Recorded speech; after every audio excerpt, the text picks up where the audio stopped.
Mark Jelinek, and the grandson of Bennett Jackson Caudill, who we used to call Big Daddy. And I live in Bloomsburg, Pennsylvania. Grew up here in Hobbs, but my career took me up there. So my grandfather was from Monkstown, Texas, which is north of Dallas, really, I mean, right on the Oklahoma border. They kind of were all from those several little towns in that cluster there. I don't know a whole lot about his days there, but I do know that he came to Abilene after that. And again, we're getting into or getting close to Depression years, so that affected their multiple moves. But in Abilene, he was a mason there, and even was a part of the building of the first Hilton hotel that Hilton actually owned. I think it was called the Windsor or something, and I should know because I had to chaperone some dances there because I lived in Abilene as well and taught at Cooper High School. But while I was there, I taught at multiple elementaries, and the stories kind of lined up that I might be teaching at one of the elementaries that my aunts went to. And I went down into the basement, and sure enough, there were the records of like 3 different aunts and a cousin down there from the 20s. And it listed him as a laborer. Okay, right. So then he moved to Snyder, Texas. Not sure exactly what he did there, but I think it was cotton farming, that kind of stuff. And, again, Depression kept sending people to more lucrative areas, and Hobbs was quite the frontier area, so he came here without his family. There was no housing here. They lived in tents. So I was kind of doing the math, and I think he was a year, no more than 2 years here before he could bring his family here, and he had six girls, so, or had 5 then. One was not born yet. He came here for the ranching aspect of it, but it was a boom town, an oil town, and that's why he was just sprung up so quickly, and there was a real opportunity there to make a living, you know, because people were pretty dire during those Depression years. So ranching was relatively young here, and he saw a niche in which he could provide feed for these ranchers. But this is prior to him opening a store here, so he would go to Seagraves quite a bit because his brother-in-law owned a feed mill there, his sister's husband, and but he also would go to Midland and I think Clovis and some Snyder and some of the other surrounding towns, pick up the feed and bring it back here and take it directly to the ranches, saving these ranchers, you know, a lot of time and definitely a lot of money that they could sink back into their ranches. And we have a picture of the truck that he used. He took a picture with the flag all over it. Yeah, I think that's one he used, or it's one of them anyway. And then he eventually did open a store here. But I know one store. What was the name of his store? Well, the Red Chain Feed Store was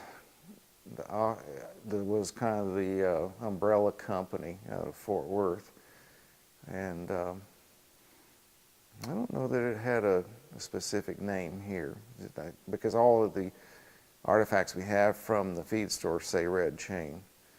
I know that when he left and went to Odessa, that the company got bought out and it changed names over there. So, but one humorous story is his oldest daughter, my oldest aunt, was destined to kind of be his son, or he wished would be the son he always wished for, you know, kind of thing. So he worked her like just any other hand, and she'd drive the truck and he'd sleep in the back of it. But I think they stopped one time. He got out to relieve himself, and she thought he was still there, and she drove off and left him.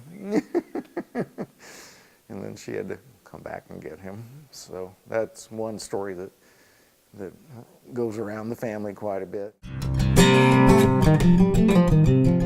Yeah, Caudill Brothers, who lived mainly in Farmington.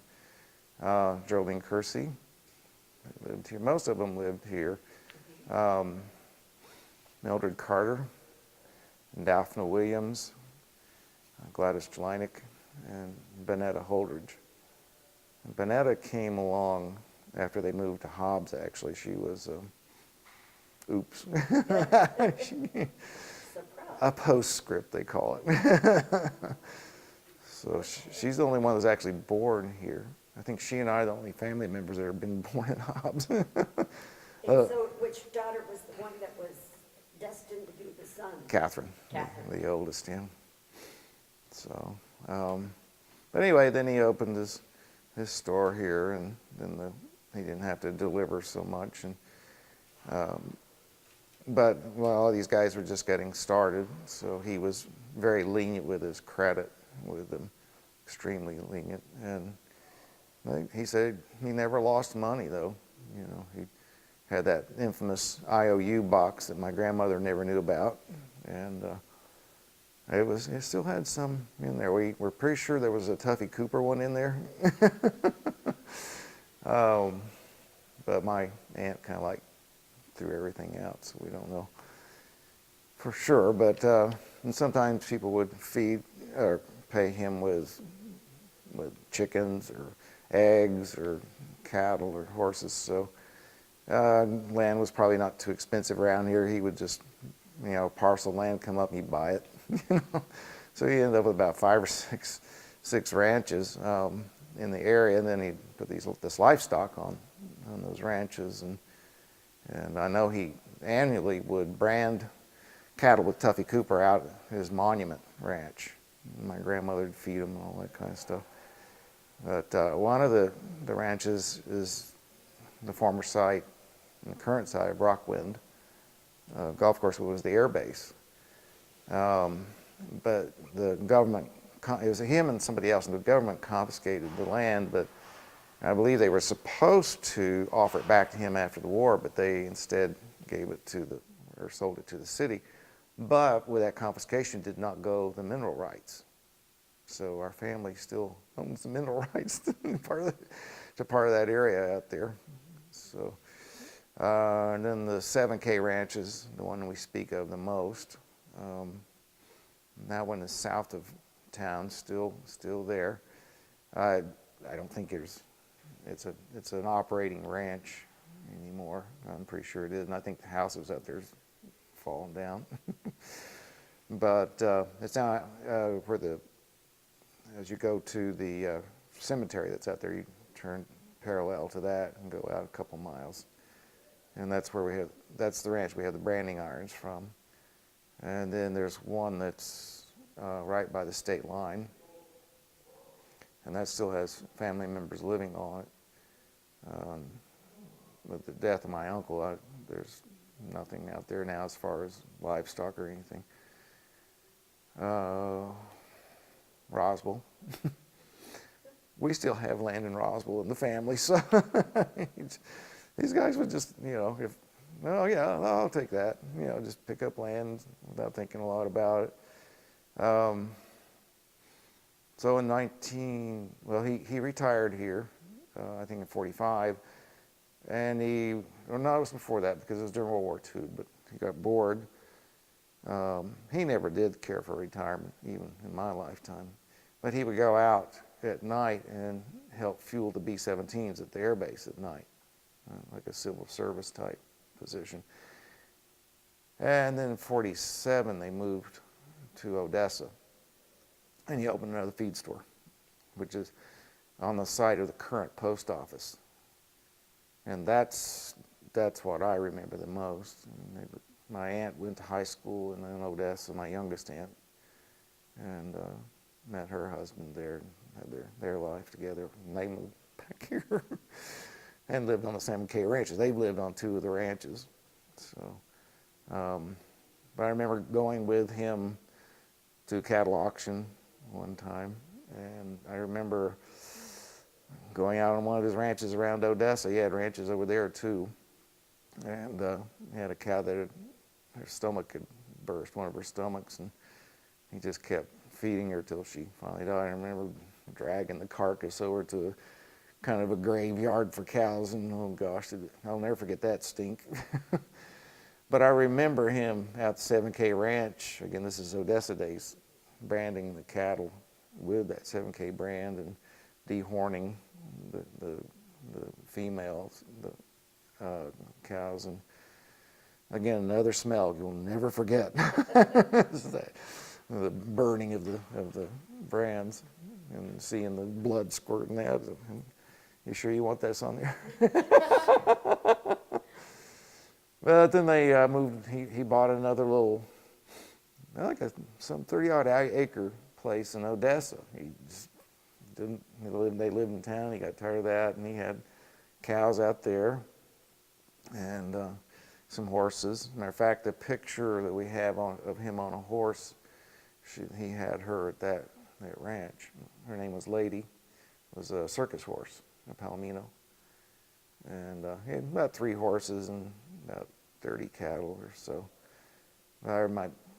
He used to go out and honk his truck horn to get the cows to come in to eat. And my mom played saxophone. She had her saxophone at the house. So one day I went out there and I'm honking away on the saxophone and the cows came in to eat. They recognized it. Well, it sounded like a truck horn.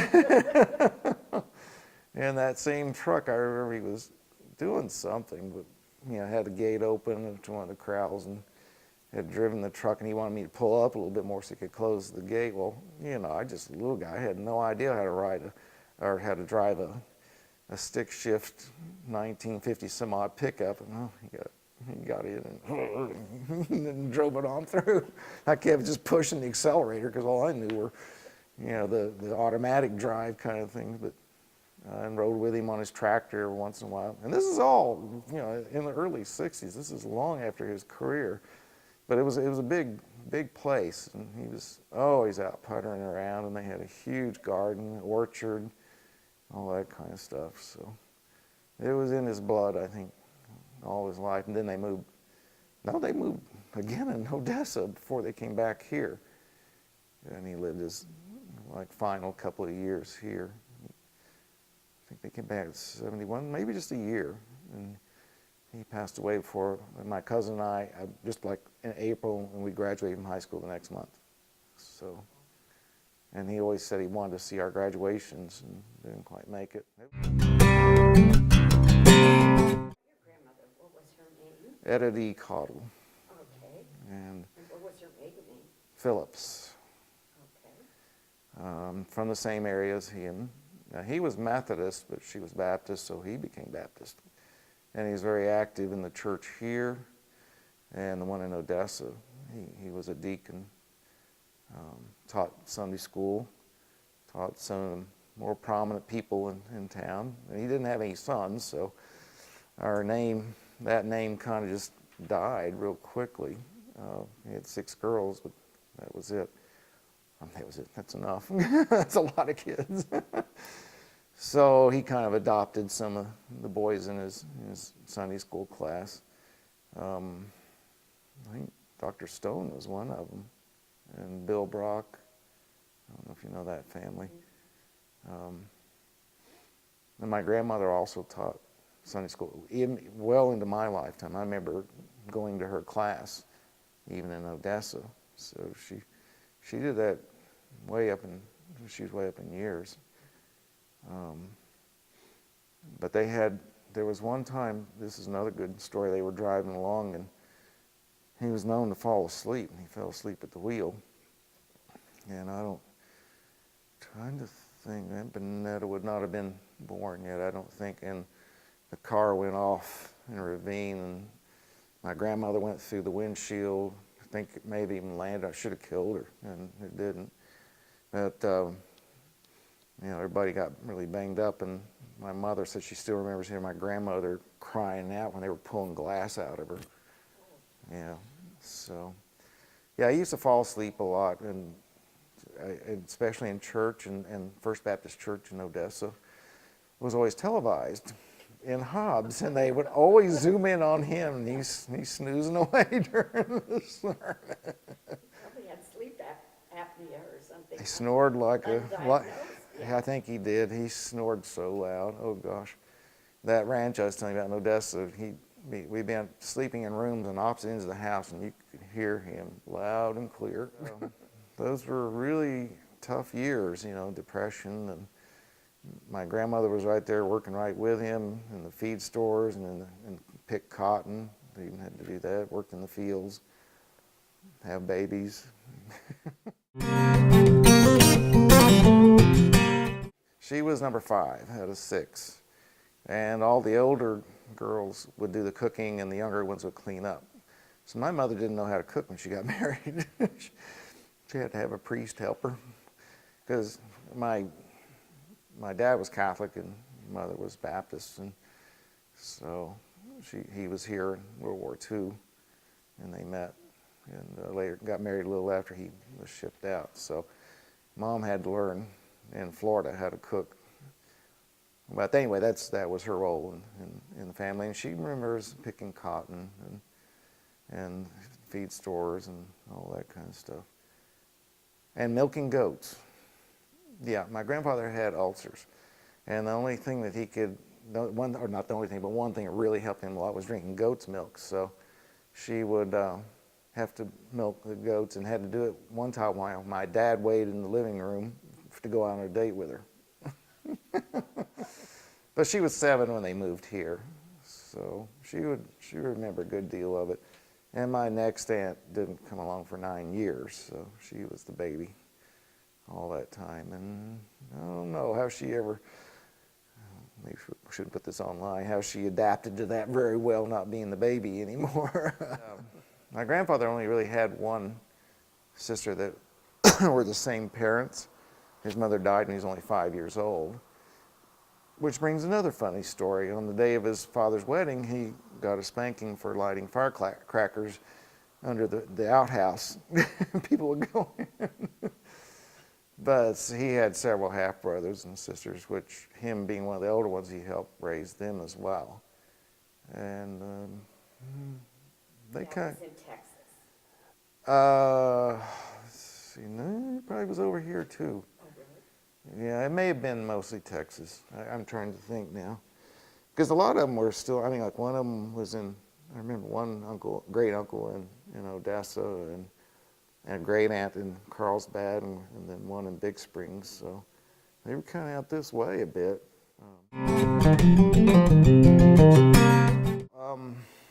The oldest ones are from Farmington, Farmington and Bloomfield.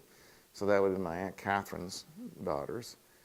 And she was quite the pioneer too, being the oldest. She was born in 1912, and they were married in 1911. So my uncle was kind of one of the first folks up there, and oh gosh, he'd have her all over, climbing up those mountains and everything in Colorado, and the Viceta area. I don't know if you know that. Yeah, I mean, he's one of the first people to fish there and get the cabins and all that kind of stuff. So Patty is the oldest, and she's only a couple of years younger than my youngest aunt. So you got big families. Well, sometimes they overlap. And then the second aunt didn't have any children. She had a baby, but it didn't live. And then Benny was here. He's named after my grandfather. That's Aunt Mildred's son. He lives in Levelland, Texas, but had also lived in Farmington, whatever. Worked for Chevron, retired there. And then next is well, my Aunt Dalphine didn't have any children either. Then Mom, Gladys, my sister and I were there. And then the youngest aunt, her 2 children were there, Mike Holdridge and Leah Pierce. So I just got a hold of them through email and texting, and the older ones you have to call. I call them my senior citizen cousins, but they're kind of in and out of technology. There was one great grandchild there too, 2 great grandchildren. Yeah, my sister's daughter, and then Leah's son was there. Yeah, and they had like friends, spouses.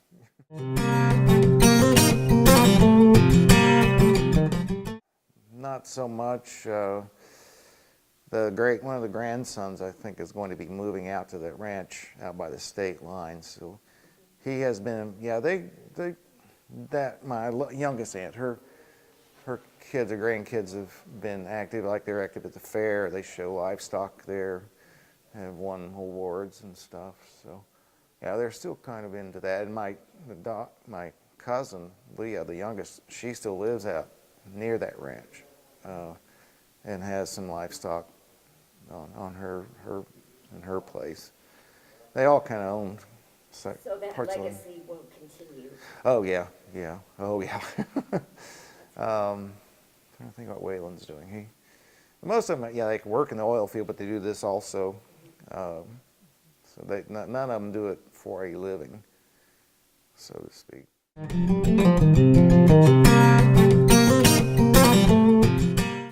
Oh my gosh, I'd be on top of the world. Oh my, I just think it's an incredible honor, and especially within the context of the history of the area. And my grandfather was on the city council here also for 8 years. Oh, really? And I forgot that too. He, since he was a labor mason kind of thing, he oversaw the building of what's now the police department, which was City Hall originally, and the library. Not the current one. That's a same area, same location, but it was an older kind of stucco looking. But he built that. Oh, he would love it. Oh, he would. Yeah, this would be the epitome of awards for him, definitely. And so he was friends with and knew about 3/4 of the people in the Yeah. Hall Oh, yeah. of Fame. Yeah, and some of them may still owe him money. I'm not sure, but a very clean life. He lived a very clean life. Didn't drink, didn't cuss. Wasn't a part of the rough and ready Wild West kind of thing. Even though he lived it, he just didn't get into the gutter. Yeah, never heard a curse word out of my grandfather ever. I remember one time him getting, the houses, especially in Odessa, used to have intercom systems. I remember him getting on the intercom system and singing "You Are My Sunshine" to everybody in the house. Yeah, Toffee Cooper was a friend. Mr. Carnegie, that had the buses, he's out there. I don't know, I could go down the line. Right. That one. Matter of fact, that's what inspired me to nominate him, as I thought the next picture should be his, because these are all his counterparts and contemporaries. And that's the neat thing about this museum. You're capturing the history of this area before anything gets really forgotten, and that doesn't take long at all. Like I said the other night, I mean, our next generation down, the ones that even live here don't know any of those people to speak of. So it's just going to be gone in an instant. So I'm so grateful for that. That's what our job is. That's what we love. And you are doing it very well. I remember when we were little, he bought us saddles, like the little junior saddles. I still remember that. But he just exposed us to the ranch life, and we know what a barnyard smells like and looks like and all that stuff. And rode horses, just experienced the lifestyle, which I could have easily missed with my family, because my dad was an accountant. He lived in town, all that kind of stuff. So yeah, he exposed us to the culture of the area. And who would think his grandson would be an orchestra symphony conductor here? I still remember that my grandmother's favorite soap opera was As the World Turns. I almost forgot this one. And all of a sudden, from somewhere in the house, you'd see it was coming on. Dee, the world's turning. I remember walking around with a hoe and just chopping off the top of weeds. You know, they come right back, but they just had to keep doing stuff like that. Busy man. He was. I mean, they had a huge garden. I mean, we got their green beans, berries, had an orchard of peaches and apricots. And I was just amazed at watching my grandmother make bread and butter pickles. It's kind of like watching ice cream being made for the first time, stuff you buy in the store. And she'd always feed stray cats. She used to put out the leftovers. And one night, a cat was there, but it wasn't a cat because it had a tail this tall and it had a white stripe down the middle. Oh dear. But you couldn't get near those cats much. We had to get a hold of one and brought her back here and had her for 19 years.